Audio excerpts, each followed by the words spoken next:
and welcome back to Cinematic Universe. My name is Ernesto Martinez. Damon, the Hawkman Hawk, is taking a little break this week. His schedule is a little bit busy, but we will be back together in the coming weeks. And we're also going to be doing Guardians of the Galaxy Volume 2 this weekend, so be on the lookout for that. Supergirl, Episode 19, appropriately titled Alex. Well, Supergirl now meets Jigsaw Puzzle, but not too gruesome. Alex doesn't have to do anything that would require her to lose a finger, an arm, or blood, or what have you. No, in this case, Supergirl hits home, even though it always hits home on sometimes when it deals with family. But in this episode, they really want to make it personal. A old friend from school that used to be a friend of Kara and Alex. His father is in prison because he murdered some people. However, this friend is under the impression that that was just manslaughter and not real murder. And his way of getting his father out of prison is by blackmailing Supergirl into releasing his father from prison in order to save Alex from certain doom. She has 36 hours to save her sister before she drowns in a glass prison buried somewhere, some known place that only the villain of this week knows. And I gotta say, this villain was very effective. It's one thing that I've always learned in comic books, at least in the short time that I've been reading comic books and going into the lore of the DC Universe, especially with the House of El, the Kryptonian, Supergirl, Superman, Superboy, etc., is that no matter how much power they have, they are good people. They do everything that's right. They try to be the best they can be, and they try to represent the very best values that they've been given from childbirth all the way into adulthood and all that jazz. And it's all about seeing what their breaking point is going to be and whether they're able to cross the line in order to save somebody they love, whether it's a significant other or a family member. In this case, it's all about, can the most hopeful, righteous superhero on the planet, in this case, we know Superman is out there, but because the show is called Supergirl, can Supergirl cross the line and break the law to save her sister and not find another way? Luckily, she doesn't have to do it alone. She has the Alex's girlfriend and one of our favorite characters of this season, Maggie Sawyer. She's also, has something to lose. She has Alex to lose as well.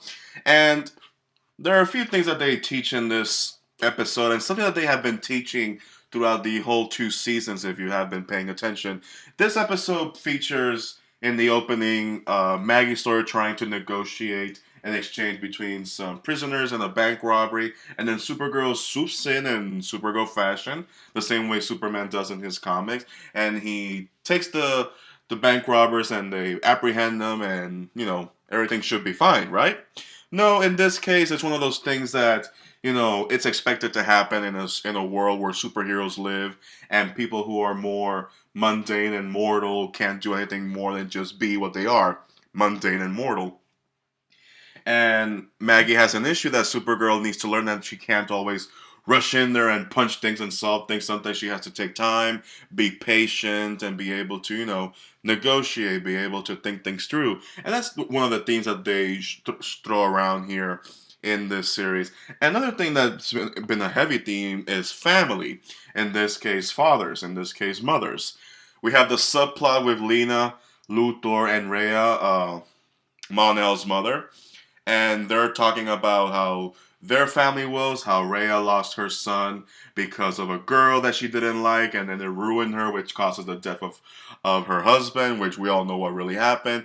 And then she uses Lena Luthor's relationship with her mother in order to get her to, the seduction of the situation. Not a literal seduction, but Rhea is using her planet's technology to pretty much manipulate Lena Luthor into building it for whatever nefarious reason she might have in order to get back at Supergirl and possibly kill her in order to get her son back. Whether it works or not, we'll see. And the main arc here is really Supergirl and Maggie working together to save Alex. And for the most part, I felt that this episode was very, very, very good. The visuals were on point. The editing was on point. There were parts of Supergirl rushing into saving her sister, or parts where she uses her brute strength and all her abilities to scare the villain, which is something that is straight out of a comic book. And just like it's like if Superman were to go into Arkham and threaten the Joker to tell him where Lois Lane is, the Joker has nothing to lose, and he'll pretty much just laugh his way through it because he knows that Superman is pure of heart and he's not going to use his powers to either kill him, break his neck, or whatever, unless it's Injustice Superman, in which case Joker is shit out of luck.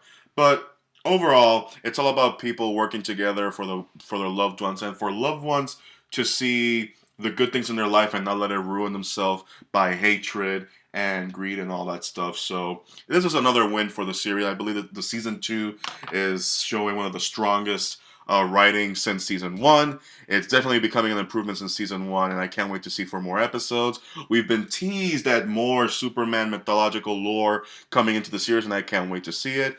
Thank you all for listening. As always, my name is Ernesto Martinez. You can follow me on Twitter at MartinezXYZ, and you can find our Facebook page, Cinematic Universe Ultimate, and click like. Bye.